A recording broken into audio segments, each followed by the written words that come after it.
Hi, Karen. Hello. I'm so glad that you can see something. Hi, everyone. Um, just so you know that there is a little bit of a delay, so it's not that I'm ignoring you.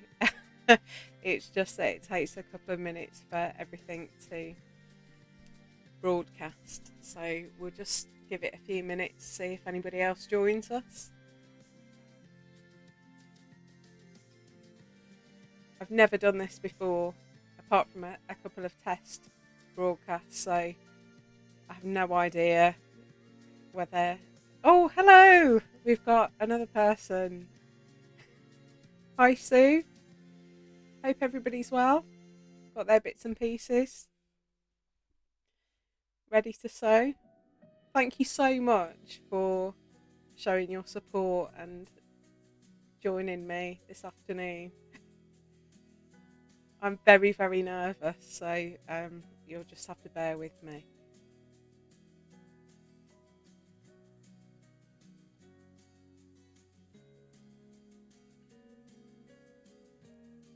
So I hope everybody's well, and I just wanted to say thank you for joining in the project and stitching along with me over the last few weeks. I hope you've been enjoying it and that the prompts are inspiring you and getting you stitching in ways that maybe you wouldn't have done without them. So thank you, Sue. um, so yeah, we've got our first slow stitch session this afternoon, and you should feel free to ask any questions. I do have the chat pane open so I can see your comments. So if you've got any questions, you can put them, you just type them into the chat and I'll try and answer them. And if you want to know anything else about me or about Featherstitch House or about anything really, you can feel free to just ask question. Oh, good. I'm glad, Karen. So, yeah, I'm hoping if I just switch my camera, I'm hoping that you can see my table's got lots of bits and pieces on it. So, I'm working in monochrome again, but you shouldn't feel like you have to. I think that's been one of the questions that people have asked so far is do we have to keep stitching in grey? And I'm going to put a video on in the next week or so showing you why I've stuck with grey for the whole of January. So it's because of the way I'm going to use my panels, but you might have different plans.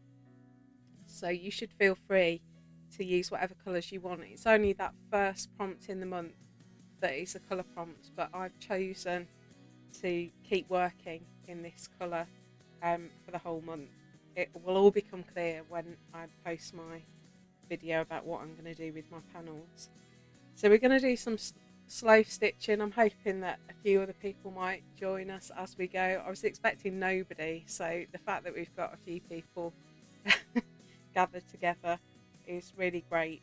So I've got my little piece of felt, and I've just got some bits and pieces of fabric, and I've got some bits of lace. I can't, let me just move my screen a little bit so that I can see what you can see. Right, that's better. So yeah, I've got some bits and pieces of lace. I've got a little bit of, I don't even know what this is. I think it's like crochet lace. I've tried to get different textures. I've got a lovely bit of selvage here that I've just cut off a piece of linen that I'm. Oh, we've got somebody else. Hello.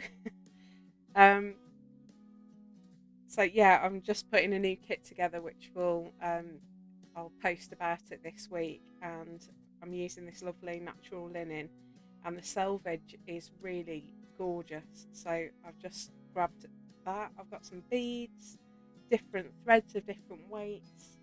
I've got a little tin here with some buttons and sequins and things that I've picked out, and I've got a few other bits and pieces out of shot. So yeah, so our starting point then is we're going to create a slow stitch piece. So when we talk about slow stitch, it's basically almost like meditative stitching. So we're not going to fuss too much. We're just going to create a bit of a composition of different textures and fabrics. Then we're going to overstitch it, and then we're going to embellish it. And I'm going to do a little bit of a demo of lots of different things as we go along. So I'm going to just grab some of my bits and pieces. I'm working on my 8x8 panel, as I have done all the way through, with my 1cm margin. I don't know whether I've marked it on in pink, so I don't know whether the camera's going to pick it up. So all we're going to do first of all is just create a bit of a composition and place some fabrics and layer them up so that we get a nice arrangement of textures and fabrics. So I've got some bits and pieces here, some that I will use, some that I won't. It's just a case of mixing and matching. So let me know how you're... Oh, hello, we've got somebody else. Wow, that's amazing. I can't believe you've all turned up. It's just so lovely. If I start crying, please just excuse me. I genuinely did think that I would be talking into the void. I spent a year teaching remotely and often had just one or two students. This is at school, obviously, because I'm a secondary school teacher by trade. I'm just taking a year out this year. And yeah, so some lessons I would have two students who would turn up 10 minutes late and then just dip out after another 10 minutes. So I would just be teaching into a void. So I was fully expecting for that to be the case this time. So I'm delighted that some people have joined us. So I'm just getting some bits and pieces. I've started fraying my edges. I quite like frayed edges. I've got a little bit of, this is like even weave that I've used in the past for cross stitching that I've fished out, and it's just got quite a nice texture. So I'm going to just create some strips and pieces that I'm just going to lay on to my felt square, and I'm just going to play around with them until I'm happy. I've got to think as I'm working about my overlap, because the excess centimetre that I've allowed isn't going to be present. So I've got to think about what's going to be happening at the edges of my piece. So I've laid that frayed bit down with some space above it, so that when I lose the border, I don't lose all my frayed bit. So I think I could do with something patterned. If I'm starting with my bit of white, better just trim that off there. I keep all my scraps. I have a little red tub. I don't know whether you can see it in the top window. I have a little tub that all my scrap pieces go into. Don't waste anything. I've been using tiny scraps this week. If you've seen my Instagram, I'm working on something that I've never done before, and I am just playing and seeing what happens. But I've dug around in my scraps pot. Hi Ray, just seeing your comment. Yeah, I've just dug around in my scraps box and located tiny pieces so that I can use up all those little tiny bits to create a sort of textured collage piece. How it's going to turn out, I don't know, but watch my Instagram for updates.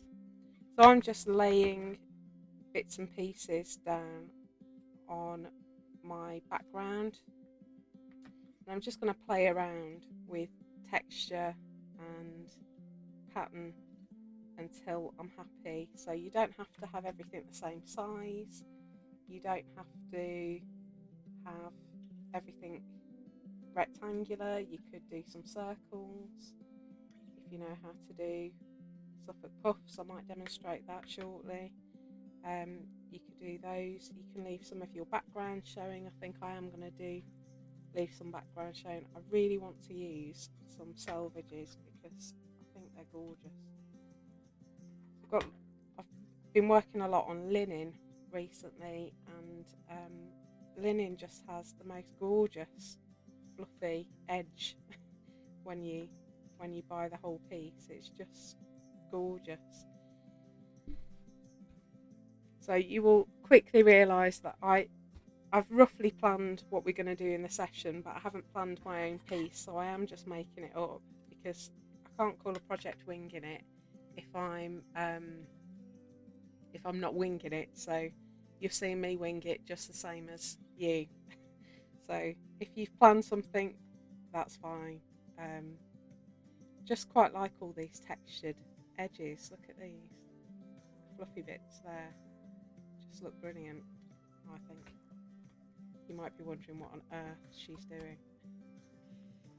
So yeah, my background is felt, so I've got this, I think it's called Smoke, this shade. It's a Coonin felt. So you might have seen that I've been talking about our rainbow rolls that we've started doing. All our felt, with the exception of our poinsettia kit, all our felt is recycled. So I've made that as a very conscious choice. So it's post-consumer plastic bottles, but you would never know. It feels as close to wool felt as anything else I've ever used. So I quite like working on felt because it creates a sort of padded, quilted effect, because it's got a bit of give. So I just love working on felt. Just think it's a brilliant material to use. Right, I'm not a massive fan of lace, but let's get a bit of lace going.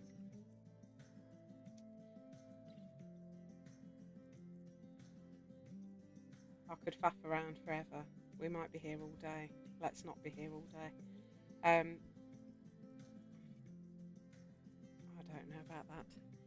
So I'm mostly using rectangular pieces, but let's get a bit of this. So I've got lots of old bits of handkerchief, which sounds a bit gross. They have been washed since they've been used.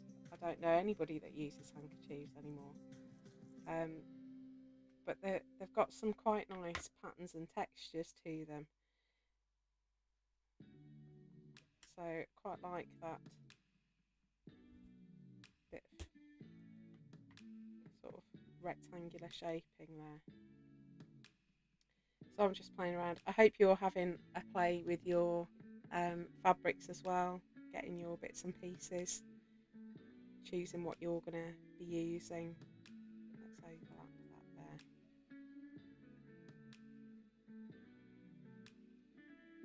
Some of this will obviously be overstitched, so I'm not going to worry too much. I think that needs to go lengthways.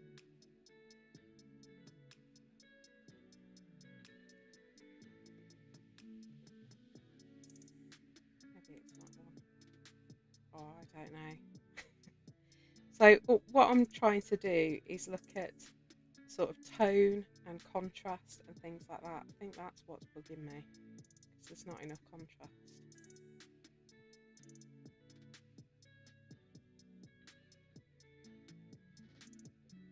So yeah, I'm looking at texture, tone, contrast, and just trying to find some arrangements that I like the look of. And I could be here all day. I will just stop and say that will do at some point. I'm just not quite happy yet. So just playing around to get my fabric arrangement as I want it. Could do with a floral, but you don't tend to get black and white florals very often. I haven't got any in my fabric collection, so maybe a little bit of shine, maybe that would be nice. This is just ribbon that I think was on a pair of pyjamas about 1,000 years ago. Maybe I'll sneak a little bit of that in. Just tuck it behind. Have it running along the top. There we go. That'll do. Right, I'm just going to do one more thing. So I mentioned Suffolk puffs. So I'm going to show you how to make a Suffolk puff, he says, without anything circular out on the table. Bear with me. Excuse me rattling around. So this will be quite small because I'm working on a small piece. So let's clear out some of our scraps out of the way so that you can see what I'm doing. So I'm going to just draw around a circle. So I've got my circle template that I use all the time, and I'm just going to create a circle and cut it out. I've got this warm grey sort of geometric fabric. I'm just working on the back of it at the moment, so I'll turn it over in a second. So it doesn't matter if your circle's not totally perfect.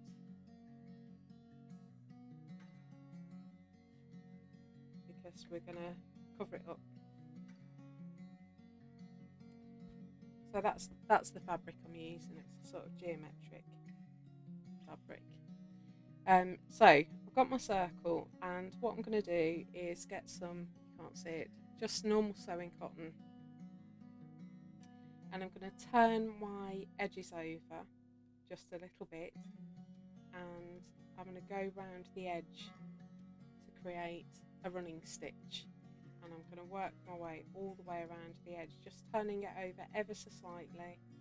You don't have to turn it over, you can have one with raw edges in the middle, but I'm going to turn it over for the purposes of this.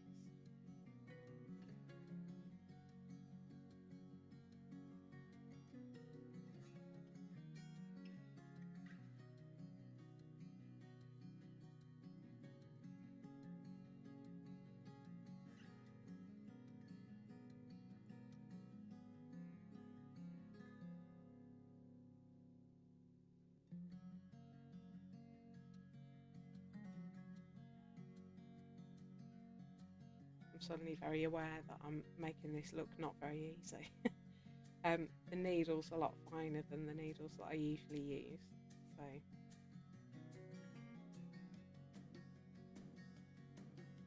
I'm just working my way around the edge, turning over a tiny bit.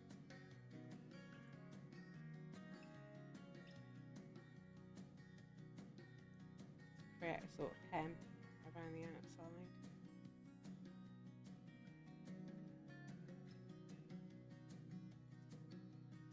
You always need, I love a Suffolk puff. So I'm just reading your comment, Ray, that your granddaughter's looking at the pieces so far. Do get her involved. It's great. I have been doing some sewing with my daughter again this week. She is very creative, but she likes drawing. Most of all, so she does a lot of drawing, but she has phases where she sews, and she does a lovely piece of work. I think she might join me in February for our live stream, so we're just getting used to streaming live first of all, but I'm going to have some guest appearances. I think I'm going to change my needle because that one's driving me mad. Yeah, I'm going to have some guest appearances, I think, so it'll be a good opportunity to just share a love of sewing, really. So I'd love to see if your granddaughter produces any stitching. I'd love to see it. Do tag me if you share it. So Susan Westwood, hello. I should say, full disclosure, that's my mum.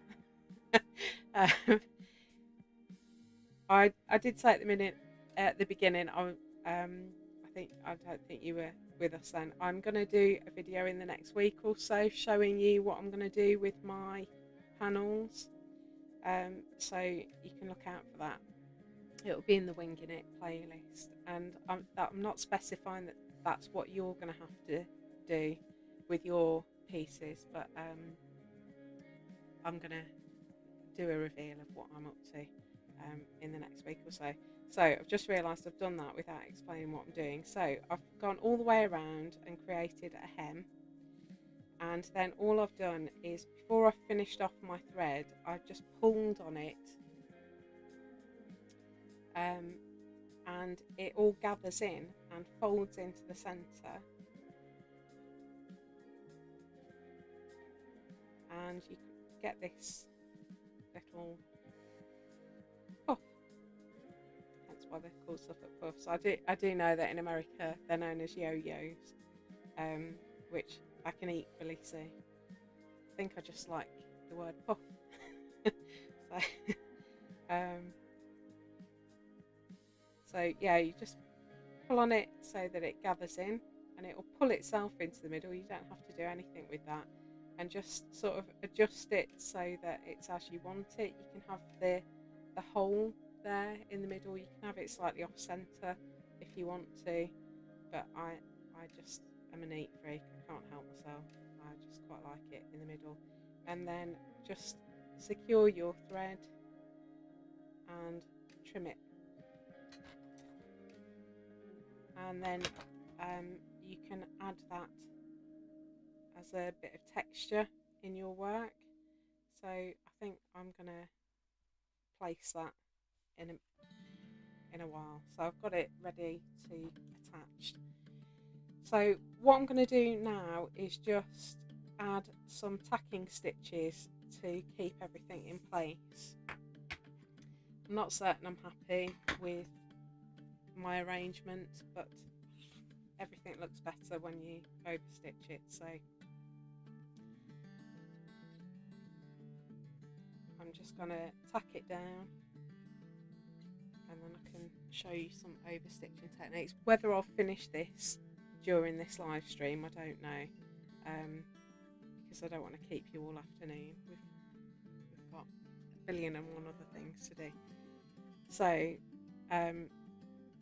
but I will post pictures later. So I'm just going to pin it roughly so that things don't move around, and to give me a sense of where everything belongs.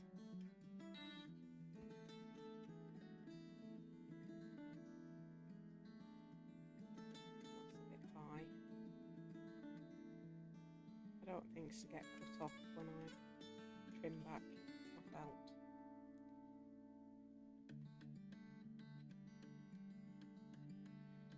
Okay, so I've got some just normal sewing thread, and I'm gonna just add some tacking stitches, and you can do them in a way that means that you can take them out, but I don't mind. They just disappear under your overstitching. So I'm just going to do some big running stitches just to hold everything in place.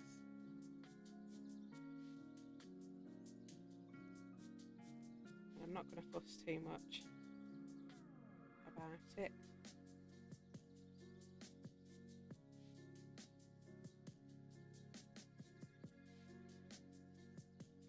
Oh, hello! I've just seen your comment. Hello, Aunt Blanche.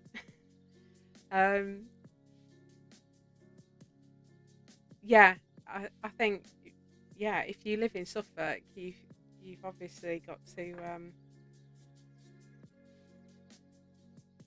you've got to do a Suffolk puff to show your loyalty, I suppose. I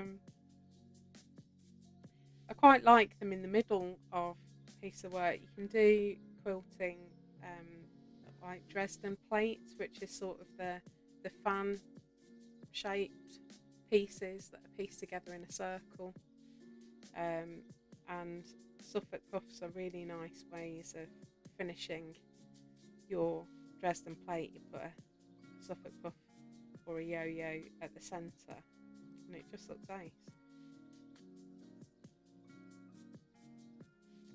So yeah, do chat to each other and ask questions, and I'll do my best to answer everything. So if you want to find out more about me, you can ask. Can't promise I'll answer, but you can ask.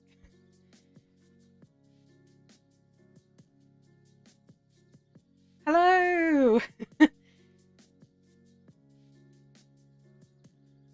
Got my brother-in-law has just appeared in the feed. Hi Darren, hope you're okay. Thanks for joining in.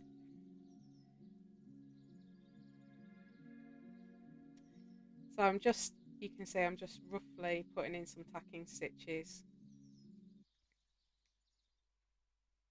just to hold everything in place. And then I'm going to come back and oversew.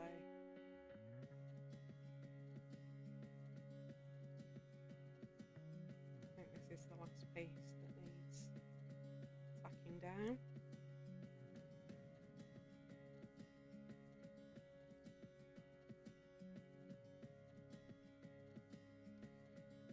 Yeah, you can ask anything you like. So I'm normally, when I'm not on sabbatical, I'm an English teacher. So I teach secondary school English, and the school that I work at that's kindly let me take a year out it just teaches up to year 11, so GCSE. And I've been doing that since I qualified in 2005. So before that, I was a careers advisor, and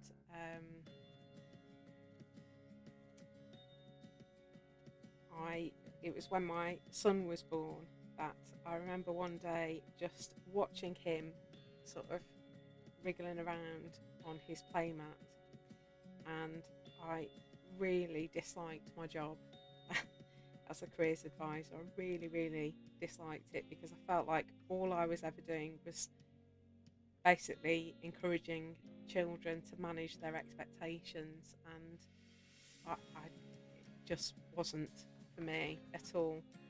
I wanted to encourage and inspire, and I didn't feel like I could do that in the specific role that I was doing. I'm not saying that careers advisors are doing a bad job, it just wasn't for me in the role that I was doing. And so I had always wanted to be a teacher, and had made some choices when I did my A-levels and my degree that I thought had ruled me out. And so I just applied and got accepted onto a training course, and I loved it. But obviously with the pandemic, it's changed lots of things for lots of people. So it was becoming really difficult for me to stay in school because I take a medication that means that I'm clinically vulnerable. So I had to isolate and shield for 7 months of 2021, or the end of 2020 into 21, and I just felt bad all the time because I was teaching from home, and so all my lessons had to have two teachers. There was me delivering the lesson and somebody in the classroom supervising the children, and I just felt awful. So I asked if my school would let me have this year off until things settled down, and they said that I could. So here we are. And I'm loving it so far. So that's what I normally do. Right, so I'm just going to stitch down my Suffolk puff. So I'm just trying to decide where to put it. I'm going to add some buttons and things to this as well. So I don't know whether to interrupt that or put it at the bottom.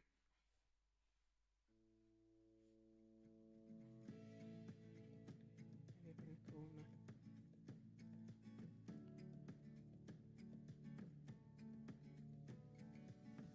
going to put it there.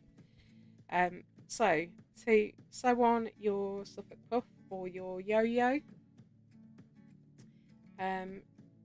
you can pin it in place if you like. I'm not very good at pinning things. I tend to just hold them in place, and I'm just going to do a tiny little like a plique stitch, whip stitch if you like. So I'm just coming up just onto the Suffolk puff. I've got some grey thread, and I'm just catching a couple of threads of the fabric underneath and a couple of threads of the Suffolk puff, and I'm just going to go around and catch it in place, and you won't really be able to see these stitches. They'll just sort of disappear into the background.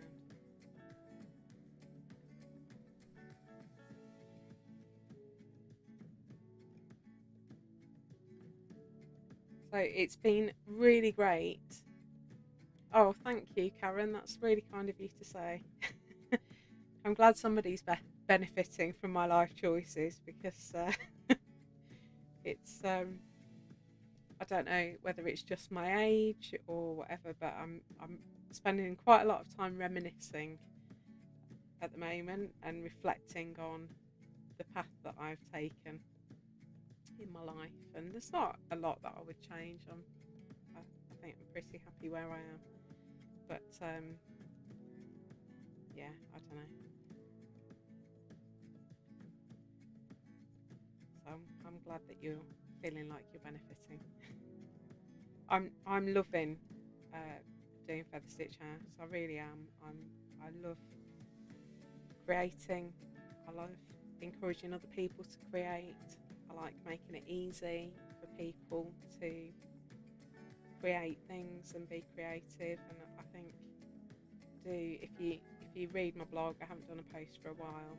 I've got one planned for this week. But I did post was it in November, about creativity and the fact that I really believe that every human being is creative.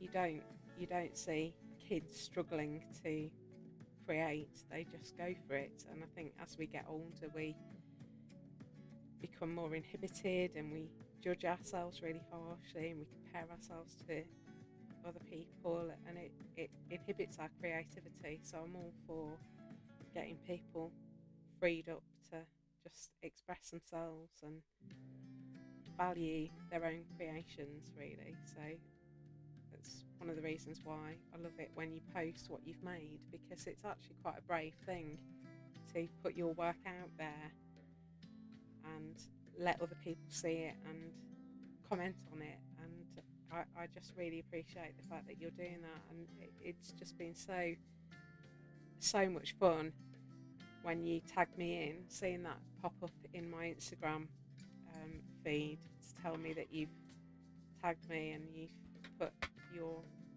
your winging it piece on, and they're all just so amazing. It's brilliant. So I'm loving seeing what you're coming up with. It's great. I'm just trying to read. There's quite a lot going on for me here. I'm just trying to read your comments at the same time.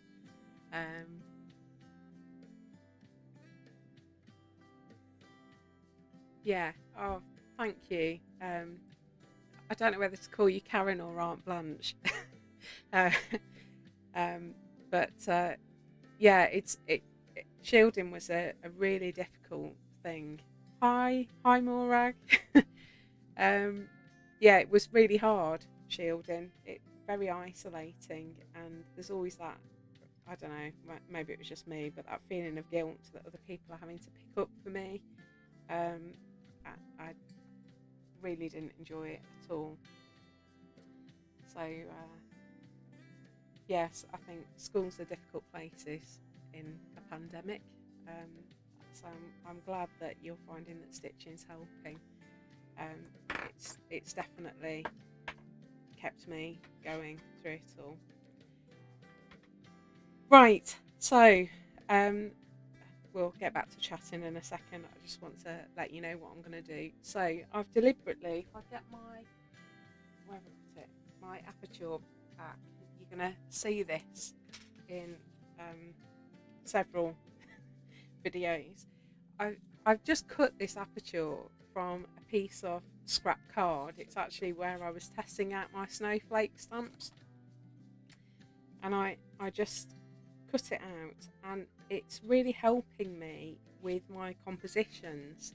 So I can put this aperture around it and I can just see what my piece looks like, and I'm actually much happier with that than I thought I was. I've left a bit of felt at the bottom because I just want some of that texture coming through, but when I put my aperture over, I can see the piece more as I should be seeing it, rather than seeing it as lots of scrappy edges. So if you want something to help you with composition, can I recommend cutting yourself a little frame so that you can pop it over your pieces as you're working on them. So what I'm going to do now is start doing a bit of overstitching.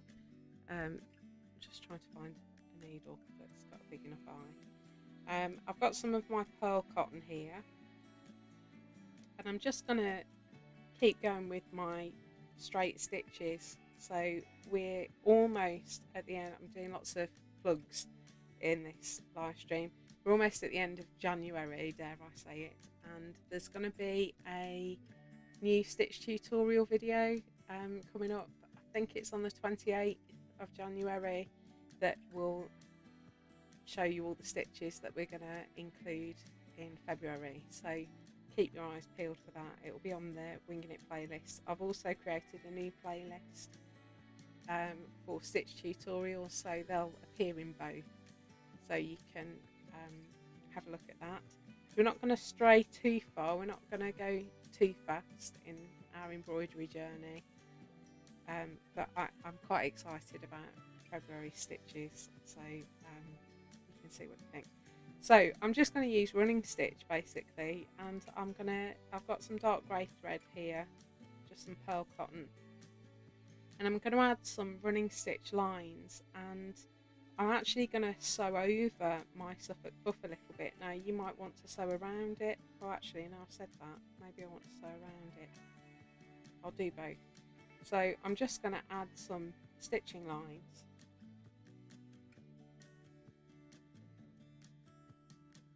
And this is where I slow right down because I find it really hard to sew and talk at the same time, as you might have noticed on my videos.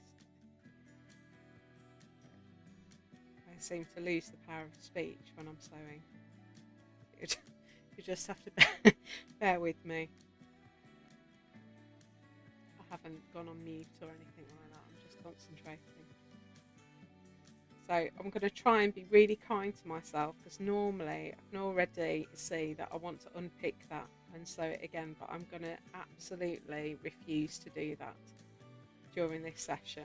So this is going to be as raw as you like. There's going to be no finesse, no polishing, so it's just stitching as it happens, and I'm going to leave it exactly as it is. So I'm going to just add some lines of stitching over the top, and I think I'm going to come back the other way. Now the thread's the same colour as the felt, but I quite like the fact that as I'm going over different fabrics, the threads are more visible sometimes and less visible at other times. I think I quite like that. It's almost playful. So I'm just going to add a couple of lines.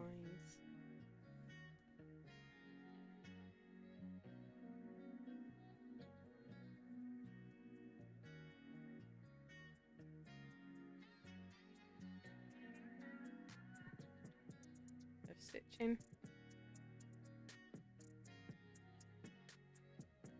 Is anyone working with a different colour? So I think I'm just looking back. Was it Ray that said you were working with grey? I can't remember. It's gone off the top of my chat. pain now. So is anyone using a different colour this time, or what colours are you using? Let me know in the chat. I've just put 2 lines there. I'm going to do 2 lines going the other way as well, just overlapping.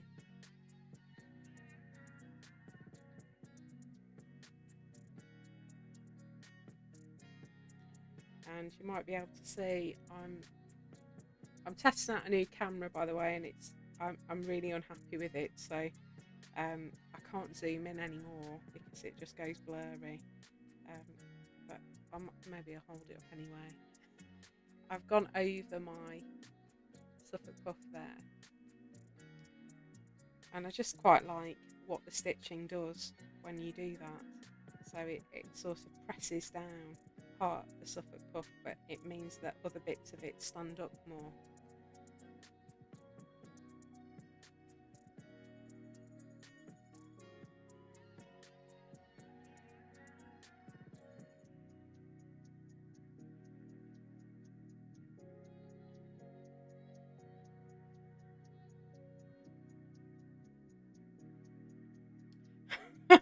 Karen, you're very hard on yourself.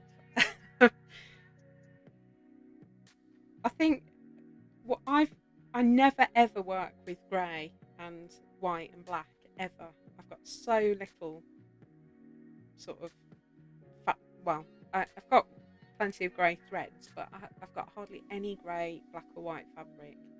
That's a lie. I've got plenty of white, but blacks and greys, I just never work with them.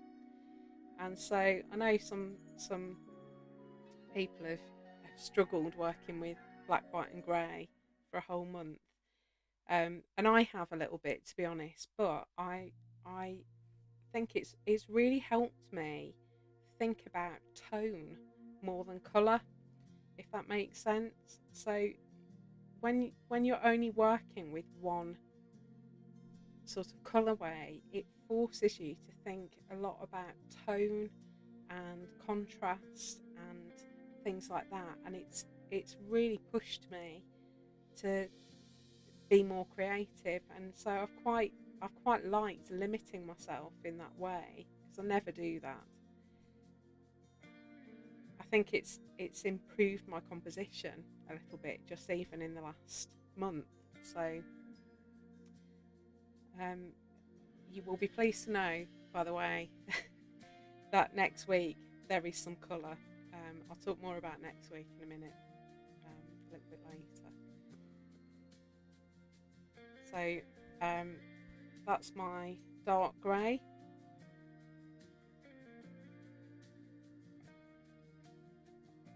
I'm just finishing that off, and then I'll get some different colours going.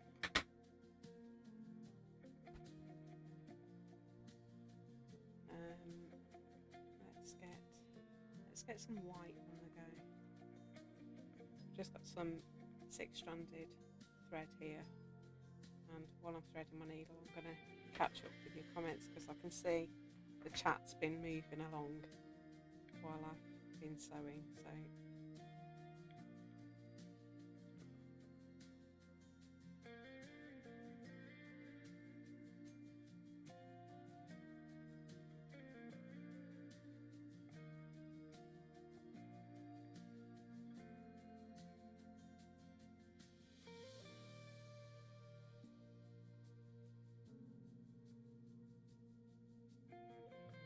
right, let's have a look at these comments. Yeah, I noticed that you'd brought in some creams and browns. I quite like that, because it's still sort of monochrome. It's almost like monochrome in sepia, if you like. So I quite like seeing that.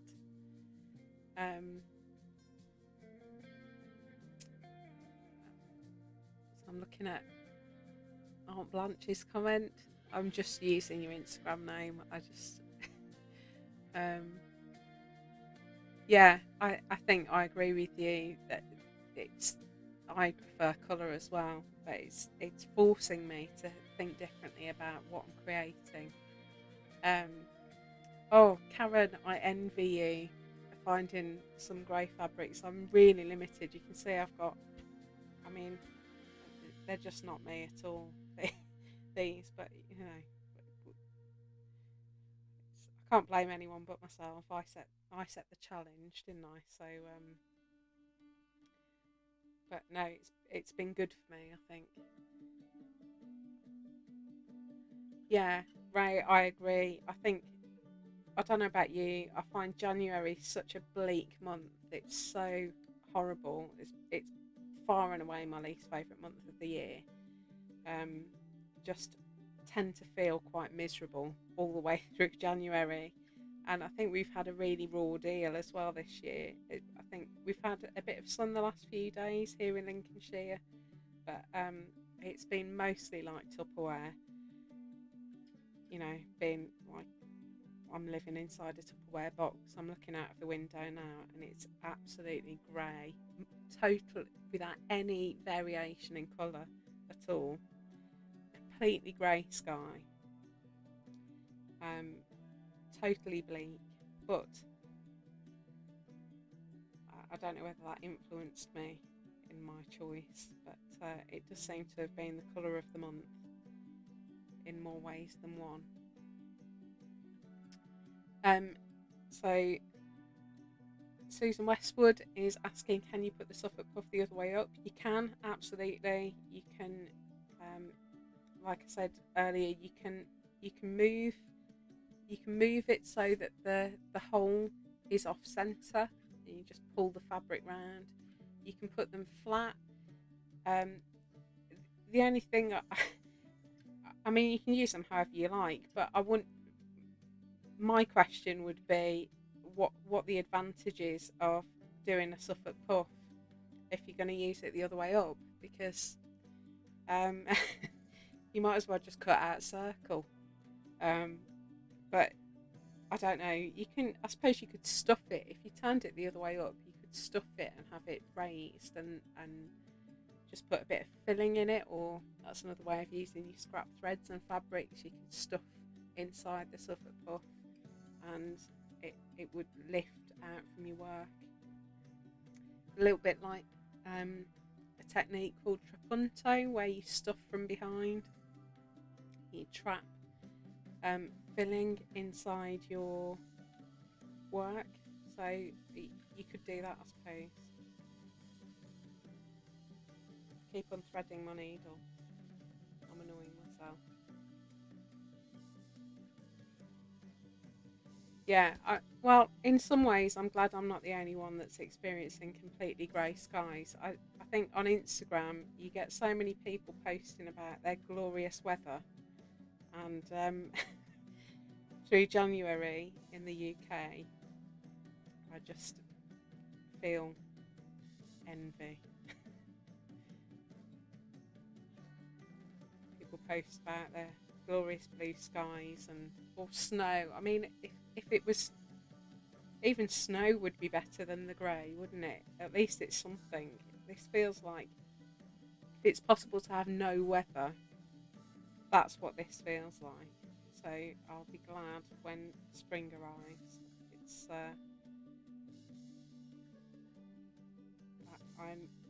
I'm very much a fan of spring and autumn. They're my two favourite months. I don't like extremes.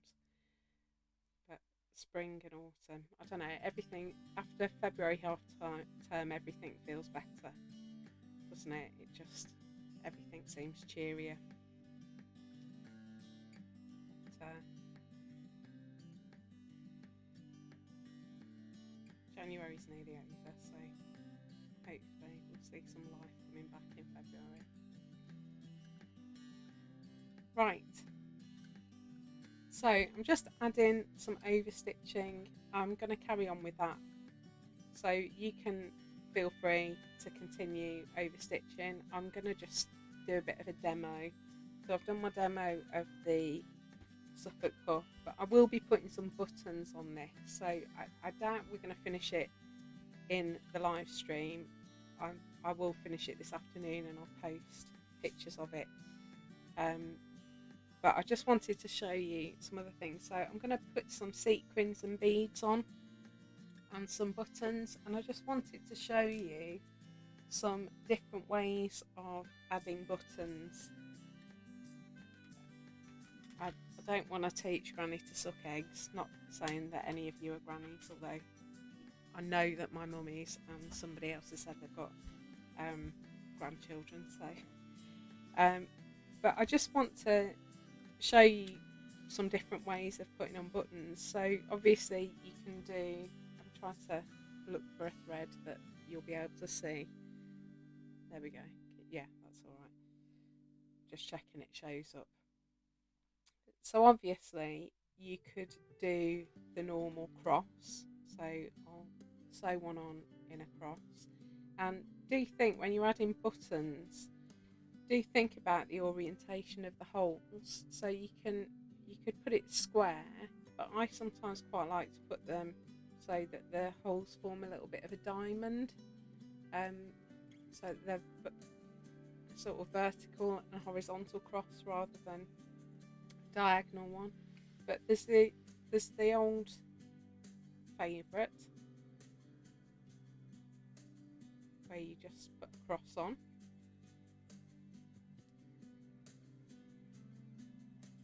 So you can orientate it that way or that way so that you've got a diagonal cross. You can also do straight lines.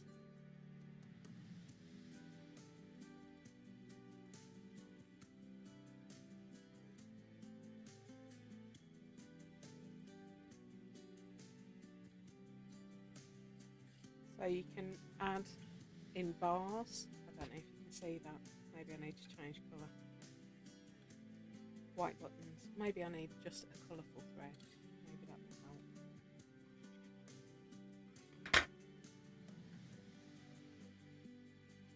You'll be able to see that. That show up on the button? Yes, better.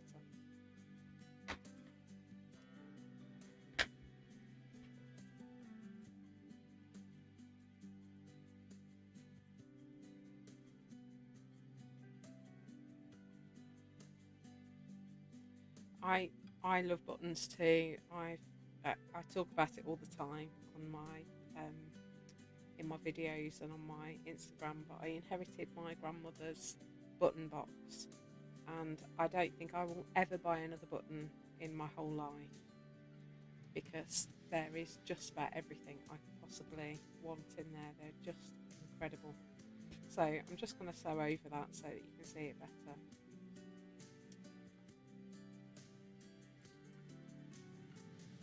Can you see that? I don't know that that's any better. Seems like a really bright colour, but so you could add in bars. You could also add all the bars, so you've got a sort of a square in the middle of your button. I quite like that because often you're using round buttons. Aunt Blanche, by the way, what's your favourite kind of button? Do you have a favourite type of button? I'm a massive fan of shell buttons, and I really like wooden buttons. I like buttons that aren't plastic. These are all plastic buttons that I've got here, so I do use them, but I quite like I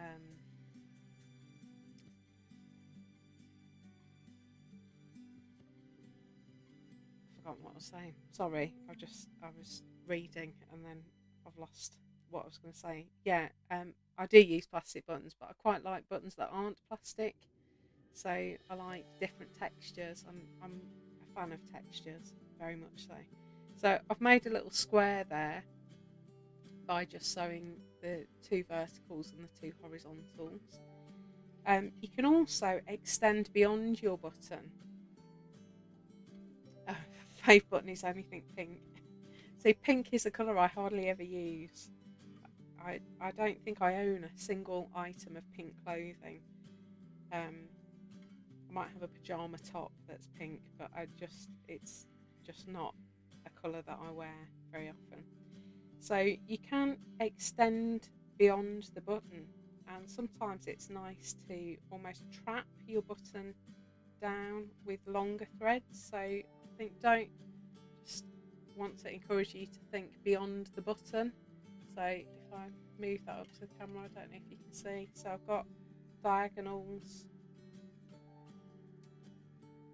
there where I've extended beyond, so I'm coming up through the holes and going outside of my button to create a sort of diagonal there.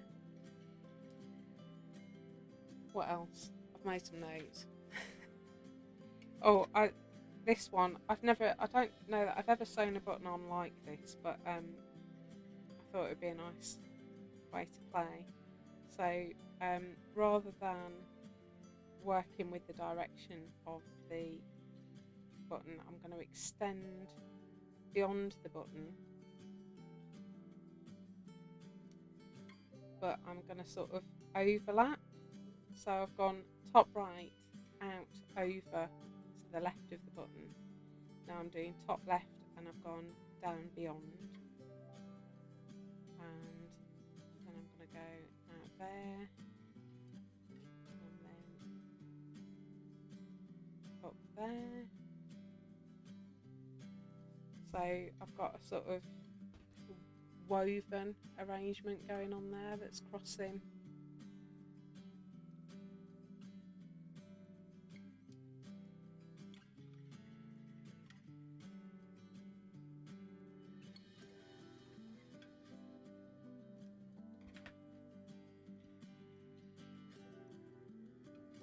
And if you've got these are all 4-hole buttons. If you've got a 2-hole button, of course, this is I really like doing this.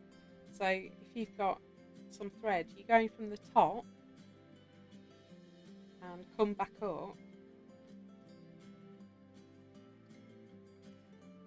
and then get your 2 ends and just tie a little knot over the top of the button.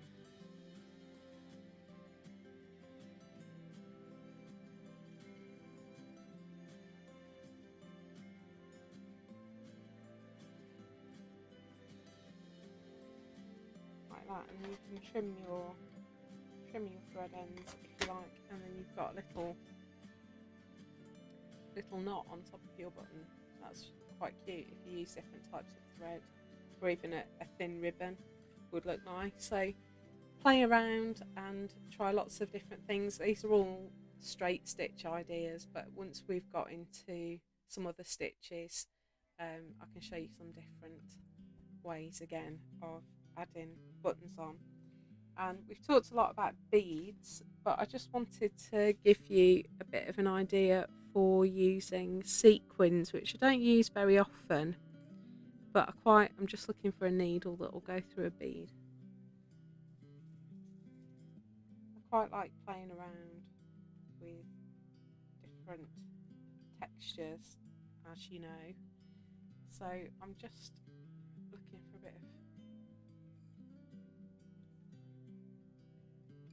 thread. And I've got a beading needle here, so I could spend the next 10 minutes trying to thread this. Bear with me. There we go. So with sequins, I've got some white sequins here. You can use a contrasting thread or a thread that won't be noticeable. I've got a contrasting one here. So if you come up through the middle of the hole and then go to the outside and just do that a couple of times, that will hold your sequin in place.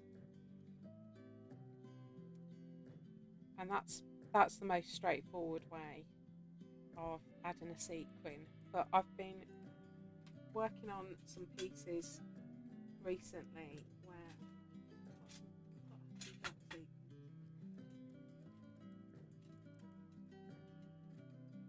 not going to be able to see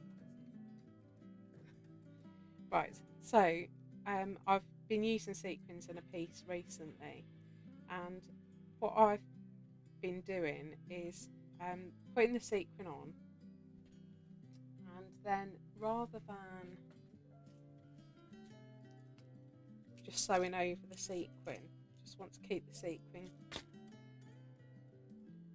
as it is. I've added a bead on top.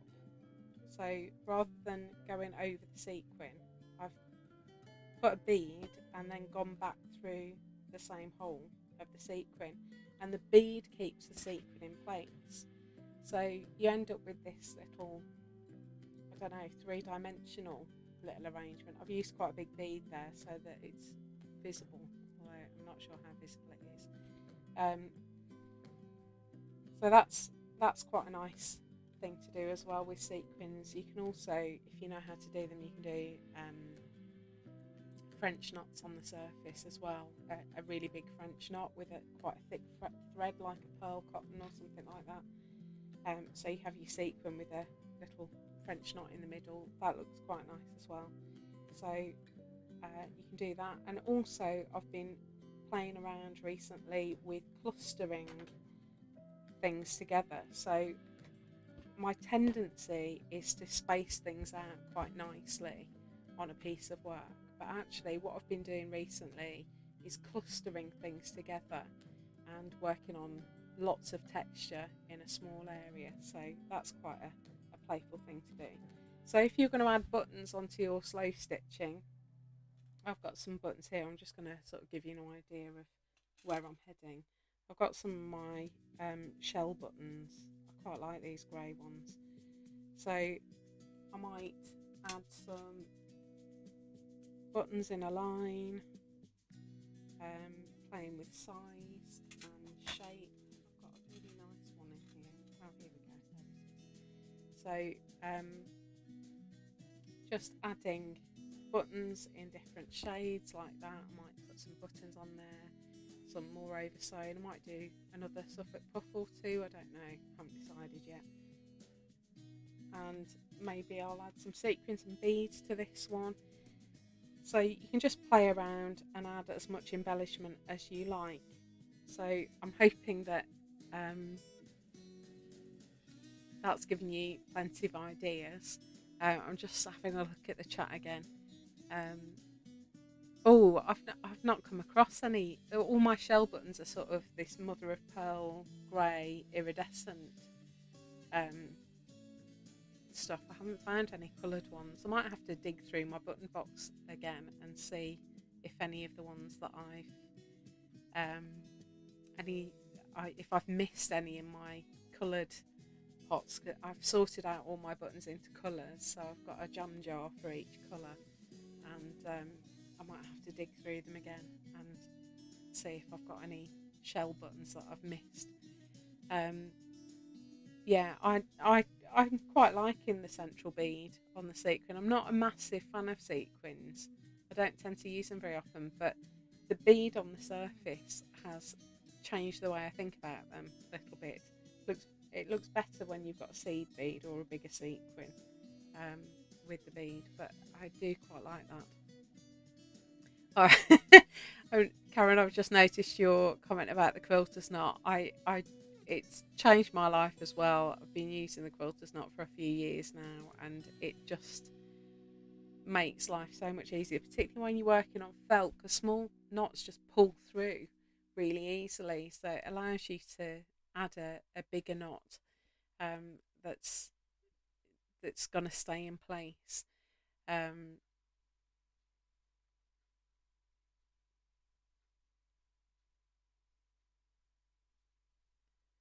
Yeah, yeah. I've just noticing Sue, you saying that you got Parkinson's, and yeah, I've got very little sensation in the tips of my fingers, and so it's why I often use quite big needles.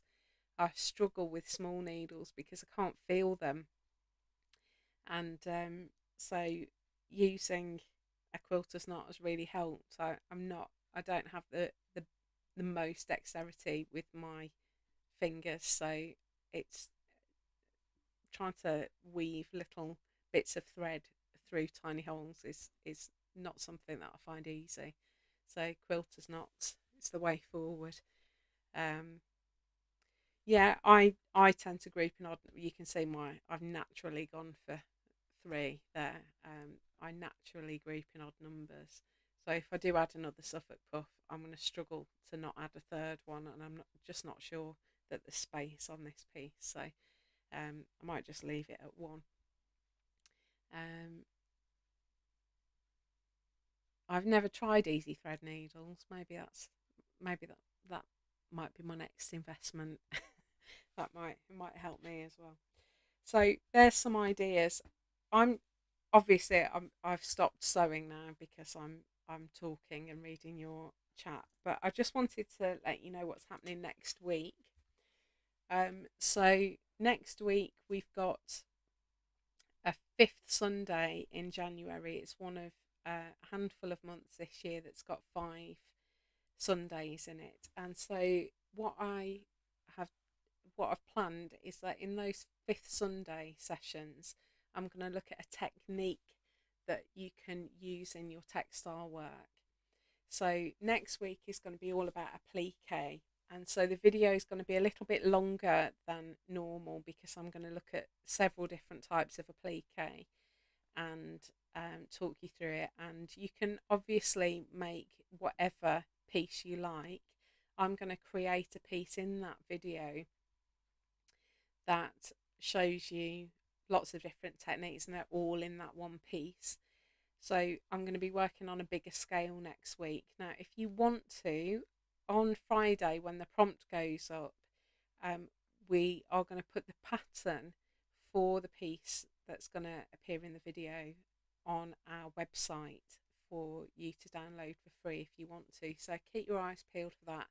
Karen, I noticed you also asked about the blog.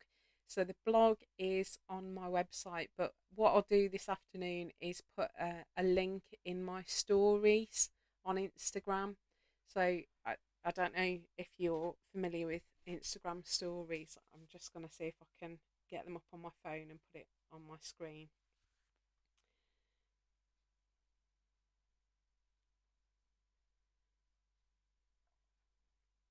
Bear with me.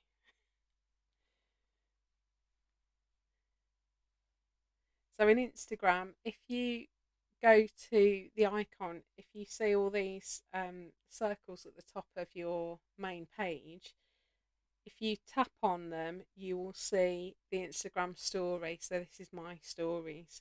I had a countdown to my live session, and I've put some of these on just so that I can get them into my highlights. But I'll put a link. So if you saw this one on your Instagram, that link there, let me just get back through. So that link there is a tappable link. So if I tapped that, I would go through to the live stream that you're all watching.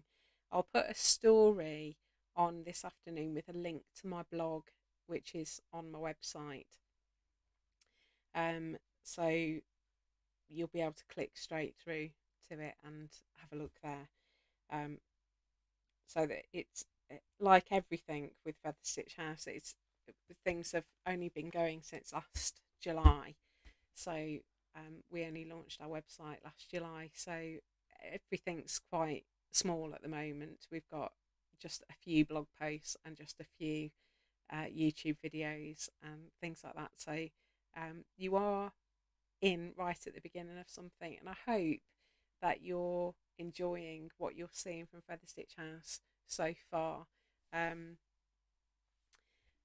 because it's a bit of an adventure for me, and we're just seeing if this works, because teaching is, I do love being a teacher, but it's a very, very difficult job with even without a pandemic, and so we're hoping that Featherstitch House becomes something that I can do all the time, forever.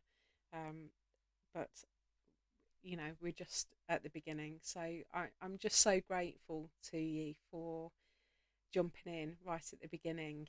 You are known as early adopters, and early adopters are the movers and shakers in the world, people that get on board early and show trust and invest right at the beginning. of something, it's really important that there are people like you in the world. So it means the world to me that you've tuned in today, and you are willing to take part and share this adventure with me. And yeah, I'm I can't tell you how much it means to me. It means the world to me. So I just want to say thank you, really, and I hope that we can grow this little community and support each other, comment on each other's posts, and get to know each other a bit better. And yeah, I'm just really grateful. So I think I've already run 10 minutes over. So I'm going to wrap up for now. Keep your eyes peeled on Instagram, because I'll finish this at some point today and we'll post. I might post it in my stories today because I'm going to lose the light to take a decent picture. So I'll post it in my stories today, and then I'll do a proper post on it tomorrow. So yeah, um, can't wait to see what you produce. Can't wait to see your slow stitch pieces, playing with our stitches from this month. I've only done a bit of running stitch so far. Oh, there was one other thing I wanted to show you. Are you all right if I just show you one more thing? Actually, it'll be really quick because I can just reach across. So you might have seen this already. I did a slow stitch bobbin project that was done by Anne Brooke, and this is another thing you can do with buttons. So this is just straight stitch. I was looking for things to do with straight stitch, and all I've done here is make like a starburst of just different textures of thread. So there's some pearl cotton in there, there's some linen thread which is sort of medium weight, and then there's some just normal sewing cotton that's quite fine. And I've just done loads of straight stitches coming out from a central point, and then put a button over the middle. And I've got these little starbursts, and I just love them. I think they're just gorgeous. Um, and you can play around, you get different textures depending on the threads you use. So that's another way of using buttons as well that you can play around with. So yeah, I hadn't drawn a diagram of that one, so I forgot about it. So yeah, I'm gonna wrap up pretty soon. So yeah, do follow the FSH Winging It hashtag, and that way you'll see each other's posts and you can comment and like and support each other. It's just so lovely when you tag me in, because I see it straight away. And so if you just put at Featherstitch House somewhere in your post, I'll get a notification to say that I've been tagged, and I can go and have a look at it. But follow each other, like each other's posts, support each other, and it's just really lovely to get a sense that we're part of something, part of a community that's growing. So thank you. I'm just reading your lovely comments. I will start crying if I'm not careful, so I just have to be careful. Um, I'm really enjoying doing these videos and running Winging It, and it's just so much fun. I'm having an absolute blast, and it's all because you are joining in with me, and I feel like I've got some new friends already. It's just fab. So I'm I'm so glad that you are getting so much out of doing the prompts and stitching and seeing the therapeutic benefits of it. And yeah, I'm really looking forward to it. So next week, look out for the prompt and the link to the pattern download on the website. If you don't want the pattern, that's fine. You can do your own thing. It'll be great. Just the only thing I would say about the pattern is that it's gonna make it easy for you to get all the different types of applique in. But once you've seen the video, you might have ideas of your own. So yeah, keep your eyes peeled for that. And thank you all for joining me this afternoon for our first ever slow stitch live stream. I've had a lot of fun. It's been a lot easier than I thought it was going to be, and I'm just so grateful that some people tuned in and that I wasn't speaking into the void. So thank you so much. Really looking forward to seeing your slow stitch pieces, and I will see you all on a live stream next month. Um, fourth week of the month, we'll be doing this all over again. Let people know that this project is happening. People can join in at any time, so do tag your friends and get them involved. And thank you so much for joining me, and I will see you all soon. So have a great rest of your day, happy stitching, and I'll see you next time.